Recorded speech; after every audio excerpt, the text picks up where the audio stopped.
human body can catch fire and burn suddenly without any known interaction with an outside source of fire, according to well-documented research on the phenomenon of spontaneous human combustion. Sometimes the harm can be minimal, other times the victim is reduced to nothing but ashes. Nearby items manage to avoid damage in some of the most bizarre situations. The clothing on the burned body may be minorly damaged, even the furniture in which the person was sitting or reclining.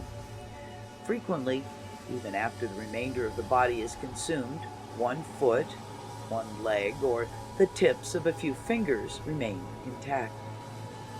Beginning in the 17th century, cases of spontaneous human combustion started to show up in medical reports. By the 20th century, the literature was awash in in-depth stories of unexplainable human incineration. More than 200 of these instances have been reported over the course of 4 centuries. In the past, old ladies, alcoholic and alone, were thought to be the archetypal targets of this fiery doom. They almost always incinerated indoors on winter nights, usually found near an open fire. The absence of witnesses goes without saying, so their demise was often attributed to God, punishing them for their misdeeds. However, as some of the incidents in this video series will demonstrate, there were exceptions even in those days.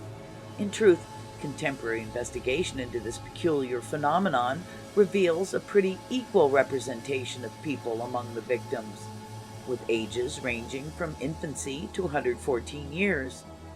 Many were abstainers and not overweight.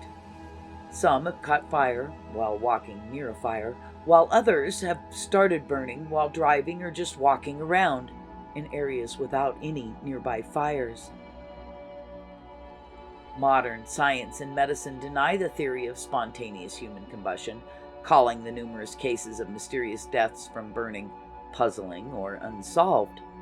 No convincing physiological model has been developed to explain how a human body could possibly self-ignite, or how it might burn so intensely that it would turn to ashes, despite a variety of proposals that have been put out there. The wick effect hypothesis suggests that a small external flame source, such as a burning cigarette, chars the clothing of the victim at the location, splitting the skin and releasing subcutaneous fat, which in turn is absorbed into the burned clothing, acting as a wick. This combustion can continue for as long as the fuel is available. This hypothesis has been successfully tested with pig tissue and is consistent with evidence recovered from cases of human combustion.